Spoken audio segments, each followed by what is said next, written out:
하가랴의 아들 느헤미야의 말이라. 아닥사스다 왕 제20년 기슬루월에 내가 수상궁에 있는데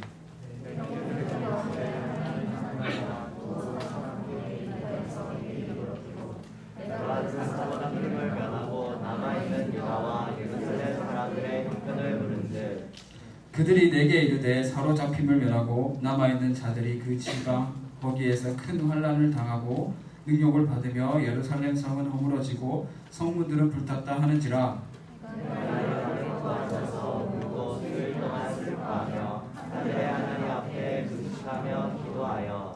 이르되 하늘의 하나님 여호와 크고 두려우신 하나님이여, 주를 사랑하고 주의 계명을 지키는 자에게 언약을 지키시며 긍휼을 베푸시는 주여 간구하나이다.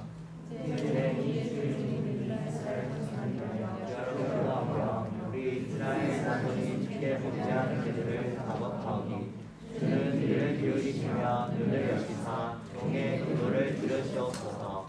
나와 내 아버지의 집이 범죄하여 주를 향하여 크게 악을 행하여 주께서 주의 종 모세에게 명령하신 계명과 율례와 규례를 지키지 아니하였나이다. 저에게 주께서 주의 종 모세에게 명령하시되 만일 너가 범죄하면 너가 이를 만일 내게로 돌아와 내 계명을 지켜 행하면 너희 쫓긴 자가 하늘 끝에 있을지라도 내가 거기서부터 그들을 모아 내 이름을 두려고 택한 곳에 돌아오게 하리라 하신 말씀을 이제 청하건대 기억하옵소서. 주께서 주신 은총과 강한 손으로 구속하신 주의 종들이요 주의 백성이나이다. 함께 읽겠습니다. 주여 구하오니 귀를 기울이사 종의 기도와 주의 이름을 경외하기를 기뻐하는 종들의 기도를 들으시고 오늘 종이 형통하여 이 사람들 앞에서 은혜를 입게 하옵소서 하였나니 그때 내가 왕의 술관원이 되었느니라. 아멘. 이청년 여러분, 수련회 오신 여러분 환영합니다. 이 시간 선포되는 말씀과 부르짖는 기도 속에 하나님의 응답하심이 있을 줄 믿습니다. 오늘 전할 말씀의 제목은 느헤미야의 기도입니다. 그런데 제가 이거 예배 전에 복사를 해오라고 제가 어떤 청년한테 부탁을 했거든요. 네, 여기 잘렸어. 원고가 잘렸어요. 제가 다 외워서 하겠습니다. 네. 한 장만 잘렸어요, 한 장만. 오늘 제목은 느헤미야의 기도입니다. 이 느헤미야서는 총 13장이 있는데 그 13장 중에 19군데나 기도에 대한 구절이 나옵니다. 그렇기 때문에 기도의 말씀이라고 할 수 있습니다. 여러분, 교회 오면 기도하라, 기도하라 그런 소리 많이 들었죠. 그런데 그런 생각 해보신 적 있으세요? 왜 기도해야 되나? 왜 도대체 기도를 해야 되나? 그 기도를 그렇게 하라고 하는데 왜 기도해야 되는지 그런 질문 해보신 적 있으십니까? 왜 주여 하고 부르짖는지, 성경에도 그토록 기도하라고 하는지. 대부분 그리스도인들은 기도해야 되는 걸 압니다. 기도에 대해서 말씀을 듣거나 어떤 사람이 기도해라 그러면 이제 기도하려고 움직이죠. 잠깐 이제 양심의 가책을 이렇게 해가지고 요즘에 내가 기도 안 한 것 같아, 새벽기도 나가봐야지 하고 이제 기도하러 나가잖아요. 근데 기도의 자리에 나가더라도 잠깐 몇 분 눈 감고 가만히 있다가 기도 안 되니까 그냥 일어나죠. 그런 경우가 많이 있는데, 우리가 그렇게 기도하는 거는 기도에 대해서 잘못 이해하고 있기 때문입니다. 조금 시도하다가 마는 거예요. 조금 이해가 안 돼서. 이것은 기도에 대해서 잘 못하고 있다는 증거는 바로 하나님을 제대로 이해하지 못하고 있다는 증거입니다. 기도 제대로 안 되는 것은 하나님을 이해하지 못하는 겁니다. 하나님하고 앞에서 나가고 이렇게 하나님께 아뢰는 게 기도인데, 하나님을 만나지 못하니까 기도가 막히는 거예요. 기도해야 할 대상이 없는 거예요. 벽에다가 기도하는 거죠. 면벽수련. 그러니까 힘든 거예요. 면벽수련 아무나 하는 거 아닙니다. 진짜. 히브리서 기자의 말을 따르면 믿음이 없어서 주님한테 나가지 못하고 있는 거죠. 눈을 감아도 그냥 캄캄하기만 하고 아무것도 없는데 내가 내뱉는 말에 행여나 내 말을 누가 들어주기나 할까라는 조금의 기대도 하지 않습니다. 그래서 힘들어요. 아무도 내 말 안 들어줄 거잖아. 그렇게 기도하면 되게 힘들거든요. 그리고 계속해서 내 요구만 관철하는 기도는 우리 기독교 말고도 다른 종교도 많이 하고 있습니다. 우리보다 더 하고 있잖아요. 위에 달아놓잖아요. 기도 제목을 등에 위에는 5만 원, 여기 세우는 데는 15만 원. 진짜예요. 거짓말 같죠. 한번 가보세요. 기도 제목 쓰는데 5만 원. 그렇게 달아놓습니다. 그 앞에 돌덩이가 있든지 간에 세부치가 있든 간에 기도합니다. 왜 그렇게 기도하는 줄 아세요? 내가 제일 중요합니까? 내 요구만 들어주면 이 앞에 돌덩이가 있든지 세부치가 있든지 상관없는 거야. 내 소원만 이루어지면 돼. 그래서 등산하면서 돌탑도 쌓고 이상한 걸로 나무도 깎고 그러는 거예요. 내 소원만 들어주면 앞에 뭐가 있든지 상관하지 않겠다. 이 앞에 있는 존재는 아무런 상관이 없는 거예요. 무슨 말인가 아시겠죠? 우리가 하나님을 대할 때 조심해야 된다. 우리 하나님 그렇게 대하면 안 돼요. 이방 종교나 우상 숭배는 앞에 있는 존재는 내가 깔아봐요. 내 소원만 들어주면 마치 요술래 불신이처럼 도깨비 방망이처럼 도깨비가 눈에 들어옵니까? 내 소원만 눈에 들어오지. 나를 숭배하라 이거예요. 내가 신이니까. 내 하고 싶은 욕심만 이루어주면 그게 뭐가 됐든 상관이 없는 거죠. 근데 우리가 기도할 때는 그렇게 하면 절대 안 된다. 우리가 아래는 하나님은 천지를 창조하시고 모든 만물 위에 계십니다. 우리가 엎드려야 되는 거예요. 하나님 앞에서. 지금 제가 당연한 말 하고 있죠. 이제 너무 당연한데 당연하게 안 됩니다. 기도할 때. 이 하나님한테 믿음을 받은 사람만 하나님 앞에 엎드릴 수가 있어요. 왜냐하면 하나님이 계시니까. 하나님이 계시는 걸 아는 사람은 예수님을 믿고 있다는 증거거든요. 그걸 하나님 앞에 엎드리는 거예요. 하나님 높으신 분이에요. 높으신 분. 그걸 우리는 인식하고 있어야 돼요. 우리가 만들어낸 존재가 아니고 우리 앞에 있는 돌덩이도 아니고 세부치도 아니고 살아서 역사하시고 지금도 의지를 가지시고 응답하시는 분. 이게 하나님입니다. 우리 하나님. 그래서 여러분이 성경을 살펴보면 성경의 인물들이 기도할 때 기도문이 나옵니다. 정말 많이 나오죠. 시편에 많이 나오고 보면 공통점이 있어요. 뭔가 하면 그냥 없는 존재에게 아래는 뉘앙스가 아니에요. 진짜 공손하게 진짜 앞에 있는 계신다고 생각하고 그렇게 아래 말투를 보세요. 말투를 함부로 말하는 게 하나도 없어요. 그리고 없는 존재에다가 기대 하나도 가지지 않고 그냥 아예 안중에 넣고 하나님이 듣고 계신다는 것을 완벽히 인지하고 말을 해요. 우리가 살펴볼 느헤미야도 그랬습니다. 엘리야도 그랬고 엘리사도 그랬고 엘리야는 어떻게 기도했죠? 저 비 오게 해달라고 할 때 계속 기도해요. 구름이 모일 때까지 무릎 꿇고 들어달라고. 거기 확신이 있죠. 하나님이 믿음을 주신 거예요. 내가 듣는다 네 기도를. 이걸 심어주니까 하나님 앞에서 기도하는 거예요. 우리가 앞으로 기도할 때 이걸 명심해야 합니다. 그냥 우상 숭배하듯이 기도하면 안 되고. 그리고 이렇게 기도하는 사람들의 특징이 뭔가 하면 나 중심의 소원을 아뢰는 게 아니라 먼저 하나님 중심에서 하나님이 나한테 하시는 말씀이 뭔가에 중점적으로 주목합니다. 이 성경 말씀이 원래는 우리에게 주는 유익이나 우리에게 뭔가 도움이 되는 게 중심이 아니에요. 하나님이 중심입니다. 그래서 제일 처음에 나오잖아요. 하나님이 천지를 창조하셨다. 하나님이 어떤 분이시고 하나님이 어떤 일을 해오셨고 또 앞으로 우리에게 요구하는 바가 뭔가, 이게 중심입니다. 그 다음에 우리가 하나님을 따라갔을 때 나머지는 우리가 정말 잘 되는 거지. 그래서 그의 나라 그의 의를 먼저 구하라고 하잖아요. 니네 쓸 것 내가 다 하고 있다. 우리 하나님 따라가기만 하면 우리는 그냥 잘 되는 거예요. 우리 요구 하나님 다 알고 계시니까. 그래서 올바른 기도는 어떻게 기도하는 건가 하면 하나님의 중심에 쓰여진 이 성경 말씀을 기초로 하는 기도가 올바른 기도입니다. 성경 말씀에서 기도문이 다 나와 있고 또 성경 말씀이 예언의 말씀이잖아요. 하나님이 하신 말씀은 땅에 떨어지지가 않아요. 예전에 하셨더라도. 그리고 우리가 그걸 놓고 기도하잖아요. 그럼 이미 이루어진 거예요. 성경 말씀이 쓰여져 있습니다. 하나님이 한번 하신 말씀은 취소가 안 됩니다.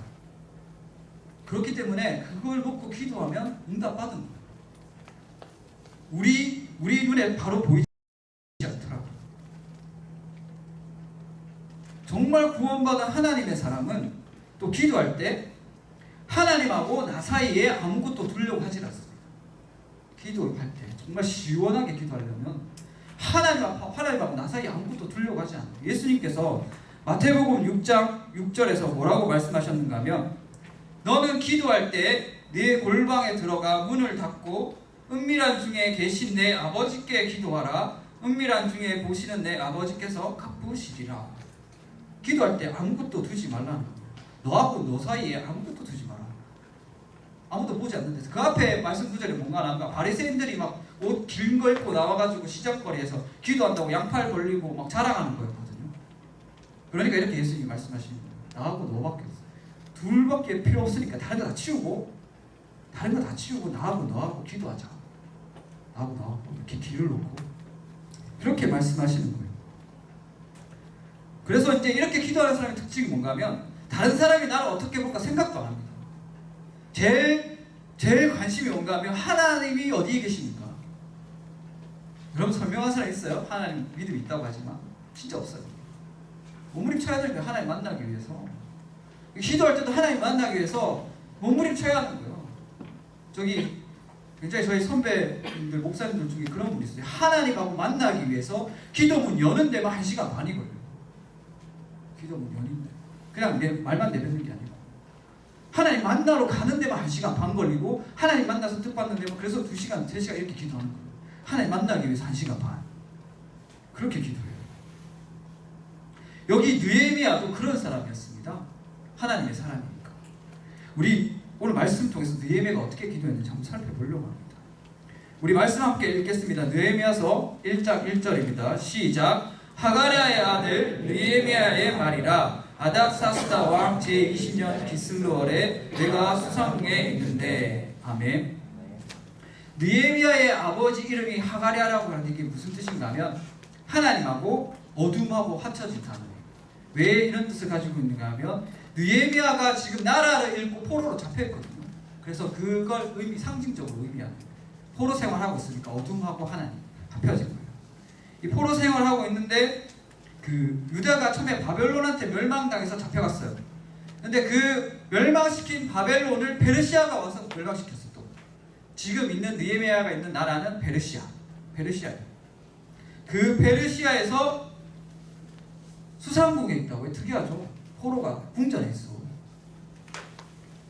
왕이 살던 궁전이었어요. 수상궁. 그리고 왕의 신임을 얻어서 궁에서 일하게 되었습니다. 술을 따르는 술관원이었는데 술 따르는 사람이라고 생각해서 지금의 사람처럼 생각하면 안 됩니다. 왜냐하면 당시는 그 왕위 찬탈을 위해서 독살하는 경우가 많아가지고 제일 신임하는 사람 앞에 뒀어요. 술 따르는. 그러면 느헤미야가 어떤 사람이었는가 하면 왕에게 최고로 신임을 얻는 사람, 자기에게 술을 따라줘도 되는 사람, 그 정도로 높아져 있어요.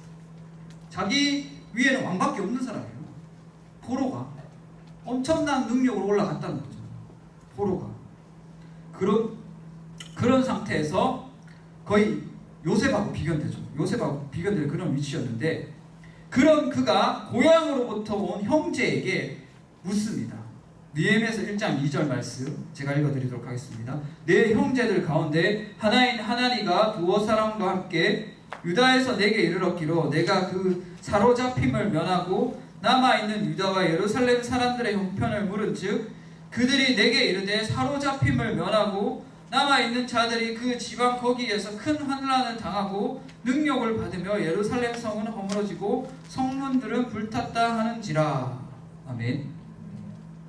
남아있는 자들이 환난을 당했다고 합니다. 능욕을 당하였고 성은 허물어졌고. 여러분 당시 유대가 포로 기한이 2차까지 있었어요. 페르시아에서 1차가 누군가 하면 스룹바벨이라는 사람이 가서 성전의 기초를 놨어요. 원래 잡혀갈 때 바벨론이 완전 다 박살을 냈거든요. 박살을 냈는데 이제 페르시아가 들어가고 이제 포로 기한이 시작되는 거예요. 다시 자기 나라로 돌아가는 거예요. 첫째 스룹바벨이라는 사람이 성전 기초를 놓고 그 다음에 에스라라는 사람이 돌아가서 율법을 가르쳤어요. 율법. 에스라 유명하죠. 알죠? 이 느헤미야서 바로 앞절에 있습니다.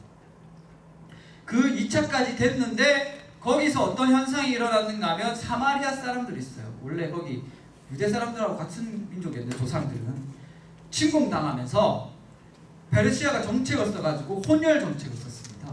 그러니까 피를 섞은 사람들. 그래서 이제 식민지화 정책을 써가지고 옛날에 우리나라가 그 일제 식민지가 있을 때 총독, 우리나라 사람은 지도자를 세웠는데 앞잡이 그런 식으로 세운 거예요. 사마리아 사람들을. 그래갖고 그런 식으로 정치하게 만들어가지고 있는데 여기 유다 사람들이 건너가서 성전을 쌓으려고 하니까 이 사람들이 위기감을 느낀 거예요. 자기들이 이제 거기서 쫓겨날까봐 계속 방해를 하는 거예요. 방해해가지고 부수고 회방 놓고 또 이간질해가지고 베르시아한테 이 사람 유대 사람들이 반역하려고 한다는 편지도 쓰고 막 이렇게 하는 거예요. 그래서 성전이 짓다가 말고 그렇게 돼요. 그렇게 막 이제 찬탈당하고 불탐을 당하니까 느헤미야가 그 소식을 듣고 이제 어떻게 반응했는지 말씀 한번 같이 보겠습니다. 느헤미야서 1장 4절입니다. 함께 읽겠습니다. 시작. 내가 이 말을 듣고 앉아서 울고 수일 동안 슬퍼하며 하나님 앞에서 금식하며 기도하여. 아멘. 충격이 이만저만이 아니었던 거예요. 느헤미야가 충격이 그냥 우는 것도 아니고 남자가 몇 날 며칠을 울었다고 합니다. 몇 날 며칠을. 혹시 여기서 몇 날 며칠 울어본 사람? 한 번도 없어. 한 번도 없어. 이렇게 울었다는 것은 정말 큰 충격이었어요. 근데 여러분 여러분이 느헤미야라고 생각해 보세요. 여러분이 느헤미야야. 나는 예루살렘에서 태어나지도 않았어. 저기 멀리 베르시아에서 태어났고 할아버지가 거기 살았다고 하는데 할아버지가 살았던 동네에 교회가 무너졌다고 하는데 슬플까요? 안 슬플까요? 자, 이게 안 가요.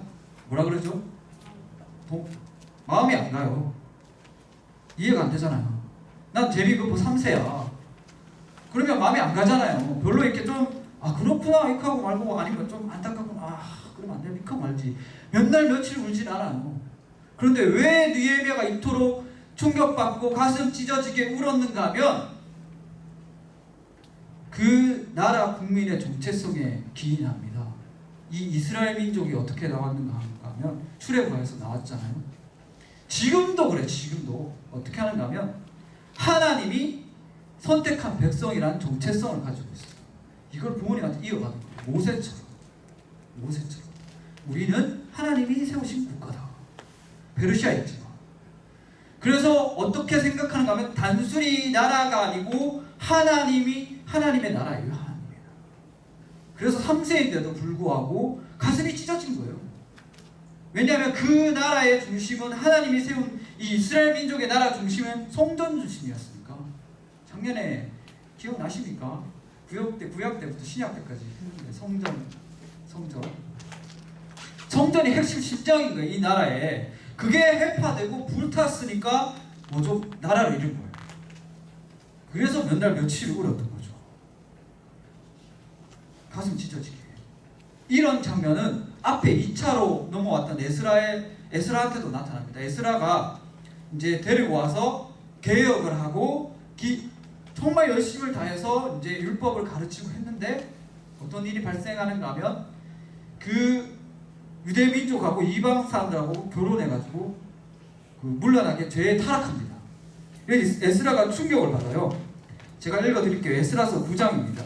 우리 함께 읽어볼까요? 앞에 에스라서 9장 시작. 이 일 후에 방백들이 내게 나와 이르되 이스라엘 백성과 제사장들과 레위 사람들이 이 땅 백성들에게서 떠나지 아니하고 가나안 사람들과 헷 사람들과 브리스 사람들과 여부스 사람들과 암몬 사람들과 모압 사람들과 애굽 사람들과 아모리 사람들의 가증한 일을 행하여 그들의 딸을 맞이하여 아내와 며느리로 삼아 거룩한 자손이 그 지방 사람들과 서로 섞이게 하는데 방백들과 고관들이 이 죄에 더욱 으뜸이 되었다 하는지라. 내가 이 일을 듣고 속옷과 겉옷을 찢고 머리털과 수염을 뜯으며 기가 막혀 앉으니 에스라가 하나님의 성전 앞에 엎드려 울며 기도하여 죄를 자복할 때 많은 백성이 크게 통곡하매 이스라엘 중에서 백성의 남녀와 어린아이의 큰 무리가 그 앞에 모인지라. 아멘. 에스라는 내부에서 사람들이 타락해가지고 환란이 일어났고 이 느헤미야는 외부의 적들이 쳐들어와서 박살을 내는 거예요. 이 두 가지 환란. 하나님 나라가 침공당한 거예요. 자기 나라. 여기에 보면 성경에 보면 에스라가 있고 느헤미야가 있고 그 뒤에 에스더가 있습니다. 이 세 권의 공통점이 있는데 뭔가 하면 국가적인 위기가 닥쳐와가지고 사람들이 가슴을 찢고 하나님 앞에 엎드려서 회개 기도를 드렸다는 거예요. 국가적인 위기 앞에서 그냥 내 일이 아니라고 가만히 혼자 앉아 있는 게 아니고 국가적인 위기 앞에서 그것을 자기의 일로 생각하고 하나님 앞에 엎드렸다는 거죠. 진심으로 슬퍼하였다는 겁니다. 하나님께 속한 자들이 하나님 마음 안에서 슬퍼한다는 겁니다. 나만 잘 살면 된다는 게 아니에요. 우리는 하나라는 거예요. 하나님 택하신 민족이다. 오늘날 보세요. 오늘날 코로나가 한국교회에 휩쓸었죠. 이제 이 코로나에 대한 혐오가 교회로 들어와서 왜 코로나 때문에 이 세상이 이렇게 혼란스러운데 여기 모이게 하냐. 엄청난 혐오가 일어나가지고 교회에 많은 사람들이 떠났습니다. 왜 교회는 세상의 흐름에 맞지 않게 행동하냐. 우리가 아무리 방역을 식당보다 더 잘 지켜도 그게 일어나가지고 다 떠났습니다. 거의. 주일학교 진짜 심합니다. 80% 이상이 우리 교단에서 주일학교가 아예 없어요. 아예. 주일학교 아예 없고 또 정말 우리 교회가 위기가 찾아왔죠. 내 마음이 그런 상태도 불구하고 내 마음의 상태가 아무 감흥도 없고 괜찮다. 그럼 지금 마음이 진짜 심각하게 문제인 거예요. 우리나라가 이렇게 무너지고 있는데 거기까지 바라지도 않습니다. 우리 교회 교단 전체. 우리 교회를 보세요. 우리 청년부가 있잖아요. 우리 청년부 하나님이 세워준 공동체예요. 우리 얼마나 귀한 공동체인지 몰라요. 이거는 사람의 힘으로 모아진 공동체 아닙니다. 하나님이 부르시고 택하셔서 모아주셨어요. 얼마나 귀합니까? 만약에 이 자리에 느헤미야가 있었으면 어떻게 했을까요? 매일 왔을 거예요. 매일 나보고 저기 문 열어달라고 해가지고 여기서 계속 울었을 거예요. 하나님 우리 성전이 불탔다고. 불탄 건 아니지만 성벽이 무너졌다고. 그렇게 기도했어요. 기도할 거예요. 그는 하나님의 사람이니까. 정말 자기 문제가 아니고 이 공동체가 걱정돼가지고 기도를 그렇게 열심히 했을 거란 말이에요. 보세요. 이 말씀에도 느헤미야는 포로 상태에 있었어요. 자기가. 물론 그 술 거는 자리에 있었지만 근데 자기 사정은 걱정하지 않고 자기 고향에 있는 성전을 걱정하잖아요. 거기 불탔다고. 우리 자세히 한번 살펴볼까요? 느헤미야가 어떻게 기도했는가? 첫 번째로 느헤미야의 기도는 말씀을 기초로 하는 기도였습니다. 느헤미야서 1장 5절 말씀입니다. 함께 읽어보겠습니다. 시작. 이르되 하늘의 하나님 여호와 크고 두려우신 하나님이여 주를 사랑하고 주의 계명을 지키는 자에게 언약을 지키시며 긍휼을 베푸시는 주여 간구하나이다. 아멘. 느헤미야 이 기도는 신명기 7장 말씀을 기반으로 기도하고 있습니다. 여러분이 성경 말씀 찾아보시면 아시겠지만 다니엘도 이런 식으로 기도해요. 구약의 유명한 사람들은 율법을 기초로 해서 거기에 있는 기도문을 가져가지고 자기의 기도문 삼아서 기도합니다. 이게 말씀을 기초로 하는 기도예요. 자기 교만으로 자기 스스로 내린 판단으로 기도하고 있지 않습니다. 말씀에 계신 하나님께 아뢰고 말씀으로 기도하고 있어요. 세상 제일 어리석은 사람이 어떤 사람인가 하면 하나님 앞에서 계산하는 사람. 기도할 때도 계산하는 사람. 하나님 말씀 앞에서 계산하는 사람.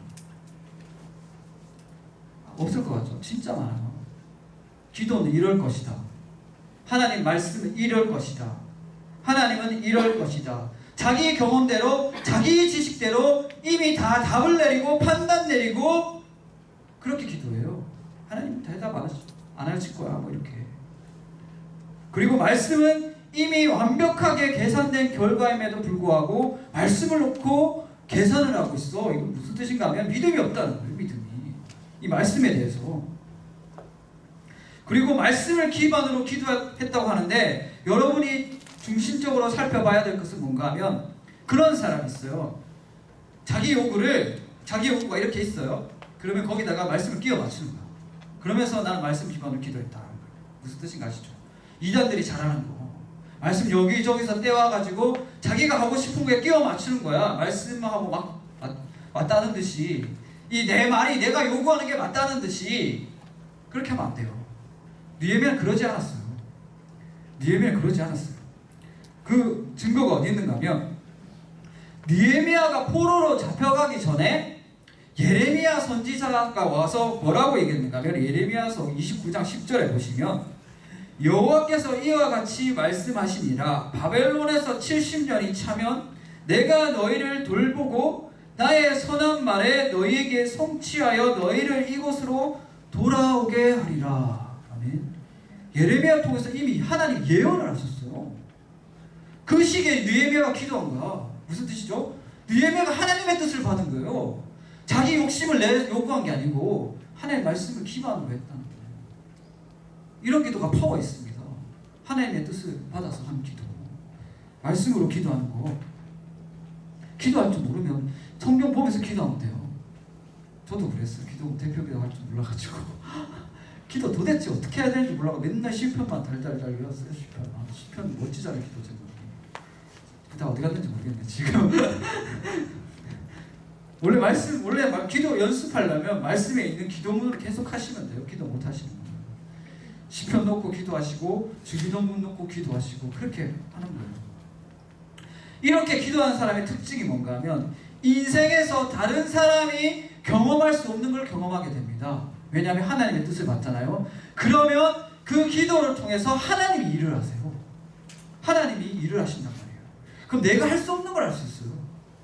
자기 인생에서 자기가 계산한 미래를 경험하는 게 아니라, 그럼 재미없죠. 이미 다 계산됐을까. 나 자신 나를 알잖아요. 근데 하나님이 역사하시는 거예요. 그러면 자기 인생에서 경험할 수 없는 걸 경험합니다. 그래서 성경에 보시면 하나님이 전쟁하실 때 최소의 인으로 전쟁하십니다. 왜냐하면 내가 이기게 해준다. 내 힘이 아니다라는 거예요. 10분의 1로 전쟁하게 하고 이상한 막 깽가리 치고 막 횃불 들고 이렇게 전쟁하고 소리치고 뺑뺑 돌고. 전쟁할 때 뺑뺑 도는 게 어딨어. 미쳤다 그러지. 저도 뺑뺑 돌고 있는데 쟤는 이상해요. 도라는 같아. 성벽주의를 돌아요 하면서 성벽주의 막 돌더니 와 그래요. 그래서 총 쏠까요 막 그렇게 하는 거예요. 이상하게. 왜냐하면 하나님이 막 다 부수니까. 전쟁 이상하게 하잖아요. 성경에서. 하나님이 나서시는 거예요. 기도할 때도 마찬가지예요. 하나님의 뜻을 구하면 하나님이 나서는 거예요. 전쟁을 하나님이 하시는 겁니다. 느헤미야가 그렇게 기도했다는 거예요. 그리고 여기 보면 두 번째로 느헤미야가 어떻게 기도했는가 하면, 두 번째로 느헤미야는 하나님의 뜻을 받드는 기도를 하면서 자신이 하나님께 속하였음을 고백했습니다. 하나님의 뜻을 받드는 기도. 우리 말씀 한 번 더 읽어볼까요? 1장 5절 시작. 주를 사랑하고 주의 계명을 지키는 자에게 언약을 지키시며 긍휼을 베푸시는 주여 간구하나이다. 아멘. 하나님의 백성이라는 것은 하나님이 부르시고 하나님 택하셨다는 거예요. 주님을 사랑할 수 있는 거 아무나 사랑 못합니다. 사랑할 수 있는 건 능력입니다. 하나님 주셔야 돼요. 그리고 주님 말씀 따를 수 있는 것도 주님이 따르게 해줘야 돼. 순종도 능력입니다. 여러분, 우리가 신앙생활하면서 가장 착각하는 게 뭔가 하면 내가 할 수 있다입니다. 내가 교회 갈 수 있어. 내가 기도할 수 있어. 내가 새벽제단 세울 수 있어. 천만의 말씀. 못합니다. 우리가 안 하는 게 아니고 못해요. 여러분 나중에 신앙생활하다 이 말씀 기억나실 겁니다. 분명히. 자기가 착각하고 있어요. 내가 안 하는 게 아니고 못합니다. 기도 안 하는 게 아니고 기도 못합니다. 해보세요. 진짜로. 하나님한테 구해야 돼요. 그걸. 하나님 나 기도할 수 있게 해주세요. 하나님 내가 새벽제단 쌓을 수 있게 해주세요. 금전천하 나갈 수 있게 해주세요. 하나님이 주셔야 줄 수가 있어요. 하나님이 줬다는 것은 뭐를? 그 사람이 하나님하고 관계에 있는 백성이라는 거예요. 이거 대단한 겁니다. 구원받았다는 증거예요. 구원받았다는 증거. 그게 어디에 나오는가 하면 시편 116편에 나옵니다. 제가 읽어드리도록 하겠습니다. 시편 116편. 여호와께서 내 음성과 내 간구를 들으심으로 내가 그를 사랑하는도다. 그의 귀를 내게 기울이셨으므로 내가 평생에 기도하리로다. 사망의 줄이 나를 두르고 수월의 고통이 내게 이르므로 내가 환난과 슬픔을 만났을 때에 내가 여호와의 이름으로 기도하기를 여호와여 주께 구하오니 내 영혼을 건지소서 하였도다. 아멘. 우리가 기도하면 그렇잖아요. 하나님에 대해서 오해하는 것도 있고, 하나님에 대해서 오해하는 거가 뭔가 하면 하나님이 나한테 뭔가를 시킬 때 나를 힘들게 할 거라는 오해를 할 때도 있습니다. 그런데 그게 문제가 아니고, 일단은 제일 처음에 우리가 생각해야 될 것은 우리의 말을 하나님이 들으시는 거예요. 여러분 생각을 해보세요. 우리의 말을 하나님이 들으시는 거예요. 내용이 중요한 게 아니고 우리의 말을 하나님이 듣고 있다는 건 엄청난 거예요. 아무나 들어주지 않습니다. 아무나 말 들어주지 않습니다. 그리고 하나님이 말씀하시는 게 마음에 당기잖아요. 그러면 하나님이 나한테 뭘 시키고 뭐 해라 이건 두 번째고 하나님이 나한테 말을 했어. 이거 어마어마한 겁니다. 이거 정말 큰 위로입니다. 다른 게 위로가 아니고 하나님이 나한테 말을 했어. 이 기도를 응답받아야 돼. 그래서 하나님이 뭔가 우리에게 귀에서 들리듯이 말하는 게 아니고 말씀으로 응답하시고 또 일상생활에서 응답하실 때 우리가 구한 것 있잖아요. 하나님이 역사하시고 응답하실 때는 하나님이 대답했다는 거예요. 우리한테 대답을 했다는 거예요. 그렇다는 거는 나를 아시고 내 말을 들어준다는 거예요. 하나님이. 이거 어마어마한 거예요. 여기 시편 116편에 쓰여있는 거랑 똑같은 거예요. 사람이 몇 명인데 세상에 몇십억이나 있는데 내가 뭐라고 내 진짜 먼지보다 못한 존재인데 하나님 어떻게 내 말을 듣지? 어마어마한 위로입니다. 정말 큰 은혜인 거예요. 그걸 기도로 확인받는 거예요. 그래서 구원받은 사람 특징이 뭔가 하면 매일마다 기도 생활을 통해서 하나님하고 나하고 관계를 확인하려고 해요. 이게 제일 중요합니다. 하나님과 나하고 관계 응답받은 데서 이 안에 확신이 자라면서 이게 진짜 기도하는 즐거움이죠. 하나님이 들으신다. 하나님 함께 하신다. 그래서 다윗이 범죄했을 때 뭐라고 얘기했냐면 시편 51편 11절에 나를 주 앞에서 쫓아내지 마시옵소서. 이렇게 얘기했어요. 나를 주 앞에서 쫓아내지 마시옵소서. 주님의 성령을 내게서 거두지 마시옵소서. 이렇게 기도했어요. 내가 뭘 잘못했네, 뭐 했네 이렇게 얘기하지 않고 제일 처음에 나를 주님 앞에서 쫓아내지 마옵소서. 이게 제일 큰 거였어요. 다윗이. 그 어떤 일과 내용보다 우리가 기도할 때도 똑같은 거예요. 하나님하고 나하고 이렇게 앞에 있는 거, 하나님 나 앞에 계시는 거 항상 내 앞에 계시지 않잖아요. 우리가 얼마나 험악하게 삽니까? 우리가 얼마나 하나님한테 불순종합니까? 그런데 그 앞에 하나님이 계시는 게 엄청 중요하다는 거죠. 다윗은 절규했습니다. 절규. 이 하나님하고 단절되는 고통이 자기를 쳤던 거예요. 자기가 죄를 범함으로써. 이 가장 유명한 장면이 나오죠. 어디서 나오죠? 예수님 십자가에 못 박혔을 때 죄를 전가하시고 하나님께서 끊었어요. 예수님하고. 예수님 너무 고통스러워요. 어찌하여 나를 버리셨나이까 이렇게 얘기하잖아요. 그 예수님이 너무 고통스러워가지고. 하나님하고 단절되면 진짜 무서운 거예요. 아무것도 소용이 없습니다. 이 눈앞에 놓여져 있는 일하고 많이 가지더라도 기쁨이 있더라도 다 스쳐 지나가는 거예요. 순간적으로. 세월이 진짜 빨리 가잖아요. 잠깐입니다. 잠깐. 하나님 놓치면 끝장나는 거예요.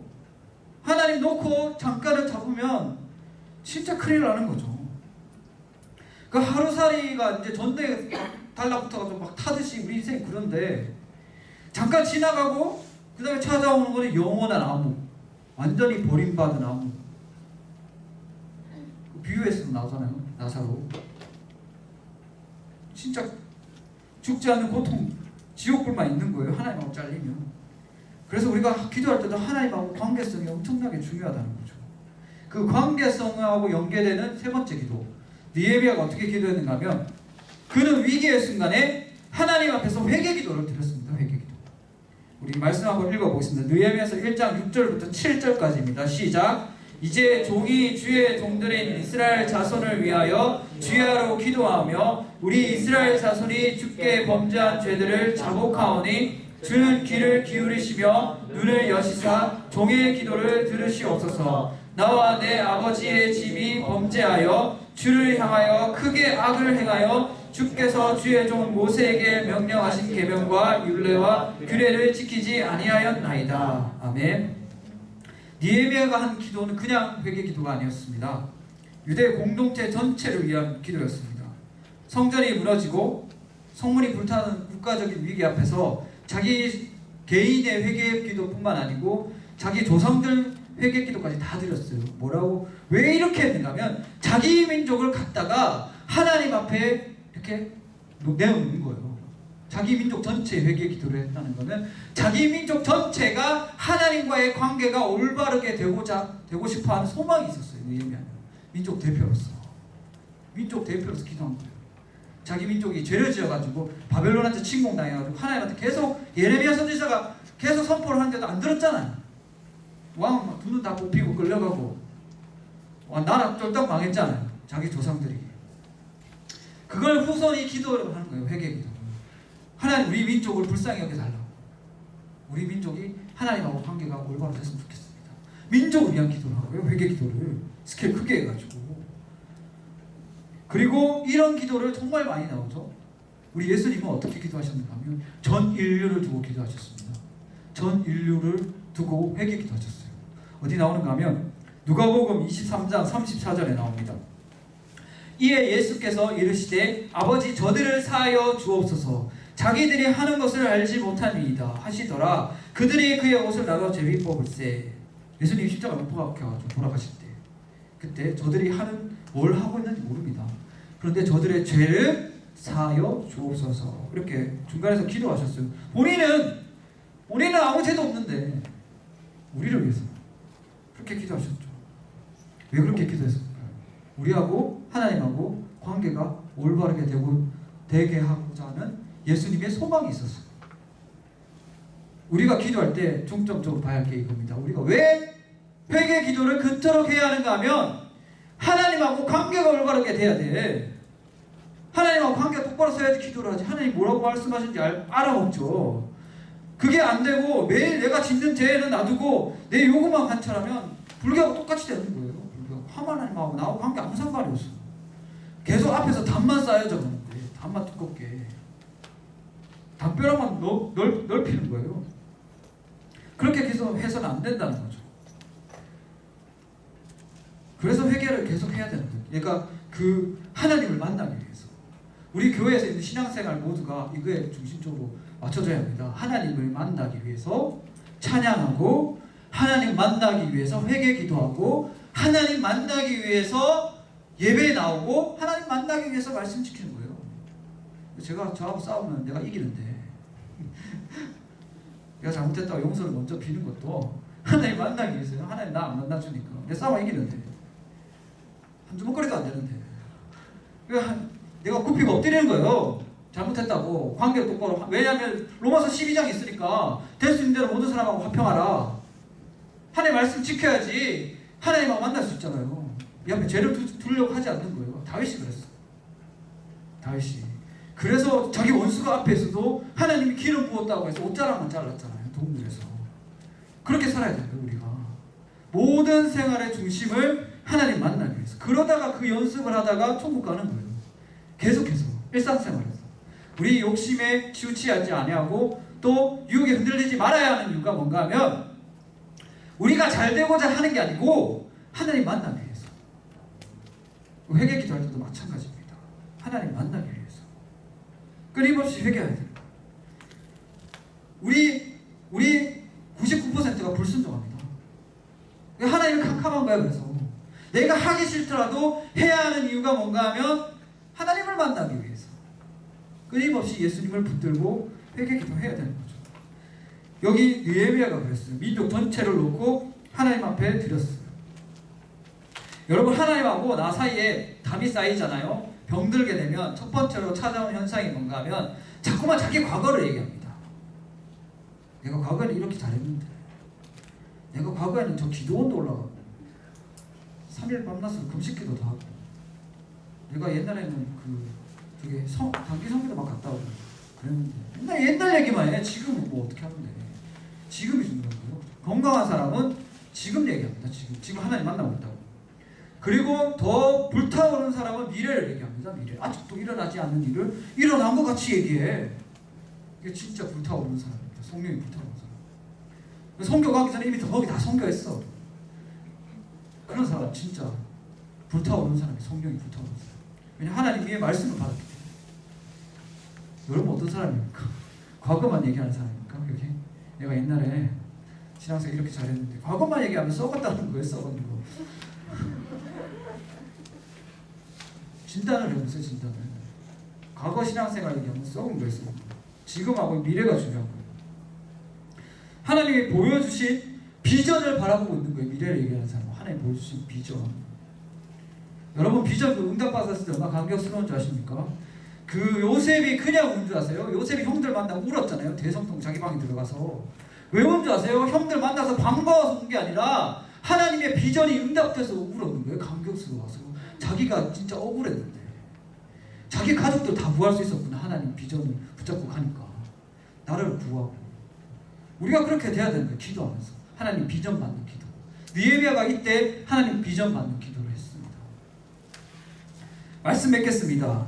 느헤미야는 하나님 말씀 안에서 기도했고 또 하나님의 뜻을 받아 기도함으로 자신이 하나님의 백성임을 고백하였습니다. 또 민족을 위해서 회개 기도를 하였죠. 여러분은 지금 어떤 기도를 드리고 계십니까? 만약에 기도하고 있지 않다면 지금부터라도 예수님 붙잡으시기 바랍니다. 그리고 예수님한테 솔직하게 얘기하세요. 하나님 나 기도하는 법 모르겠어요. 그러니까 좀 기도하는 법 좀 가르쳐주세요. 이 답답해 죽겠어. 답답함으로 눈물 흘려봐야 돼요. 교회 혼자 나와가지고 기도 안 되면.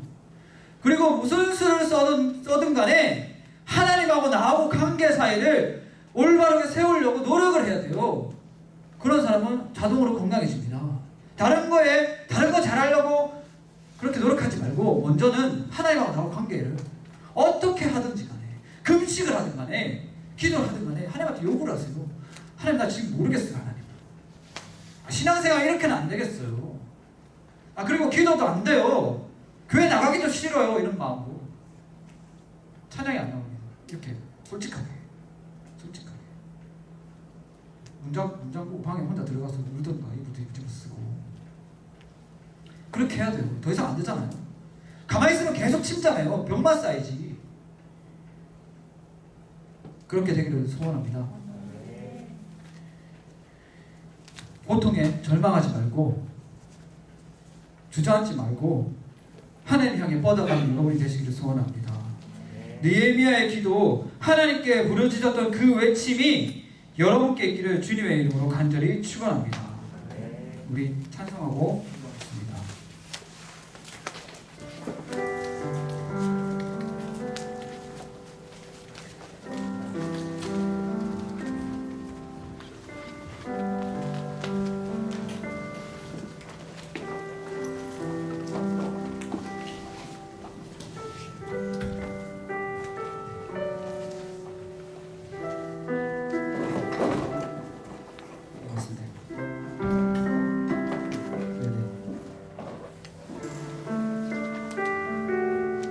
우리 힘차게 찬양했으면 좋겠습니다. 우리 원래 기도할 때는 좀 느린 찬양하는데 오늘은 좀 힘차게 눈들아 머리들아 박수 치면서 찬양하겠습니다. 힘차게 눈들아